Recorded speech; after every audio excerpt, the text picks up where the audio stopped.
Once you review and summarize your individual investments, understand the split between asset location, taxable, pre-tax, and tax-free, and conceptualize your total portfolio all on one page, you may discover opportunities to make changes. Once I've gained that clarity, I consider three tiers of decision-making to determine how to invest. In order of priority, the first tier is the family's ability to maintain their desired lifestyle. The second tier is diversification, and the third is tax optimization. First, it's much easier to determine how to allocate each investment account once you've given every dollar a job and a use-by date, meaning that you anticipate which expenses an account might cover and when the funds may be needed. For example, an emergency fund might cover an insurance deductible or months' worth of expenses in the case of job loss or short-term disability, and those funds could be needed as soon as moments' notice. Given those variables, the emergency fund has an investment objective of stability and liquidity. So then you can ask yourself, which types of investments provide stability, and which types of accounts provide liquidity? And another example, a young worker might start to invest for their future retirement income needs, with those funds likely spent decades from now. Given those variables, the funds may have an investment objective of balanced or aggressive growth. In this case, we can ask which types of investments provide long-term growth, and which types of accounts support tax-deferred or tax-free growth. You may find that you have a handful of different types of accounts. I encourage you to go through this exercise with each of them before determining what to buy or sell. My personal bias is to split those accounts into a maximum of 4 broad asset categories, providing diversification across U.S. equity, non-U.S. equity, fixed income, and cash. This framework simplifies what's out of your control so you can spend more time and energy focused on the things you can. Referencing Susan and Steve Sampleton's investment fund summary, here are example allocations for each account type, specifically aligned with their anticipated early retirement this coming year. Starting at the bottom, at the most conservative, I consider money expected to be spent within the next 3 years as short-term savings, with investment objectives of stability and liquidity. Even if an investor is still within the accumulation phase, this short-term savings allocation may be appropriate for their emergency fund and any short-term objectives such as a new car purchase or home down payment. Moving up the ladder, their pre-tax traditional retirement accounts would be invested 60% equity, 40% fixed income, since these funds are expected to support intermediate-term income needs such as between 4 and 10 years and even beyond that.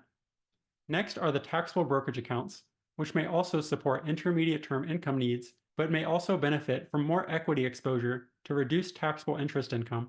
You may attempt to be even more tax optimized with your asset locations, keeping specific asset categories within certain account types to manipulate your taxable income. I love to explore that optimization one-on-one, but prefer to simplify it here for general education. There are numerous personal variables involved. And lastly, the tax-free accounts are invested for long-term growth in this example.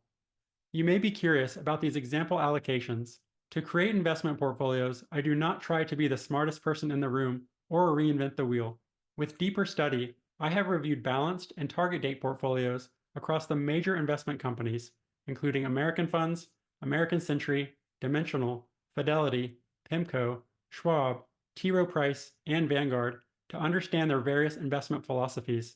They have massive teams of very smart people, and I'm definitely not going to try to compete with them. I invest my own money using the same asset categories seen here on the basic side, all in low-cost index funds. I prefer to simplify parts of the financial plan that are out of my control.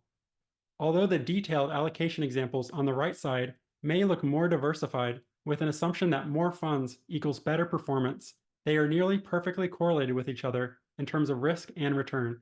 My opinion is that most investors' portfolios should not include more than a few diversified funds, since basic asset allocation, the split between equity, fixed income, and cash, drives most of the investment performance, regardless of how much money is in a portfolio. One advantage of using the detailed allocation over the basic allocation is having additional tax gain and tax loss harvesting opportunities within the taxable brokerage accounts, since different asset categories or sectors may go in different directions at different speeds, at least in the short term. There's this concept that I love called return on hassle. How much benefit will you receive when you add additional noise to your portfolio?